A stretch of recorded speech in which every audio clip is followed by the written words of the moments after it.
எல்லாருக்கும் வணக்கம். இப்ப நம்ம நிலைவாசல் பூஜை பண்ண போறோம். அத தான் உங்கள்ட்ட காமிக்கிறேன். நிலைவாசல்ன்றது வந்து எவ்வளோ முக்கியம் ஒரு வீட்டுக்குன்னு உங்களுக்கு தெரியும். ஒரு வீடு கட்டும்போது அதுக்குன்னு தனியா பூஜையே பண்ணுவாங்க. அந்த நிலைவாசல்ல தான் நம்மளோட குல தெய்வமும் மகாலட்சுமி தாயாரும் வசிக்கிறதா ஒரு ஐதீகம் இருக்கு. எப்பவுமே செவ்வாய், வெள்ளினா மஞ்சள் குங்குமம் மாத்தோம்ல, நானும் மாத்திட்டு, அதுவும் இல்லாம எப்பவுமே நிலைவாசல்ல வந்து கோலம் போட்டு இருக்கிற மாரி பாருங்க. அது பார்க்கும்போது எவ்வளோ சந்தோஷமாவும், ஒரு பாசிட்டிவாவும் இருக்கும். அப்புறமா கண்டிப்பா மகாலட்சுமி தாயார் பாதத்தையும் வரைஞ்சிருங்க. நான் எப்பவுமே வந்து நம்ம எப்படி கால் வச்சு வருவோம், முன்னாடி ரைட் கால் வச்சு, அது மாரி அவங்களோட பாதத்தையும் வரைஞ்சிருக்கேன்.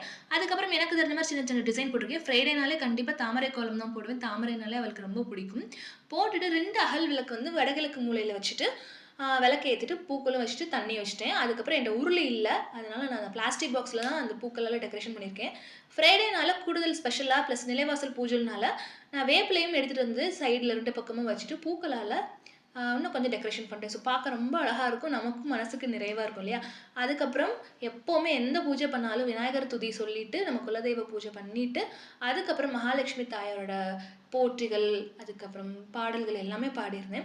கரெக்ட்டா அந்த பாடிட்டு இருக்கும்போது பார்த்தீங்கன்னா, பட்டாம்பூச்சி வந்துருந்துச்சு. எனக்கு என்னன்னே தெரியல. ஒரு 2 நாளாவே பார்த்தீங்கன்னா, கிச்சன்லயுமே இந்த மாரி கோலம் போடல் பட்டாம்பூச்சி என்கிட்ட வந்து வந்து நிக்குது. எனக்கு என்னமோ அந்த தெய்வமே என்கிட்ட வந்து பேசுற மாரி இருக்கு. உண்மையா நம்ம இருக்கும்போது கண்டிப்பா அந்த தெய்வம் நம்ம கிட்ட பேசும். அத நான் நெறையா வாட்டி உணர்ந்திருக்கேன். உங்களுக்கும் உணர்வீங்க. கண்டிப்பா நீங்க எல்லா செவ்வாய், வெள்ளியும் இந்த பூஜை பண்ணுங்க. ரொம்ப நல்லது. நல்லதே நடக்குங்க. ஸோ இந்த மாரி வீடியோ புடிச்சா கண்டிப்பா லைக் பண்ணுங்க, சப்ஸ்கிரைப் பண்ணுங்க.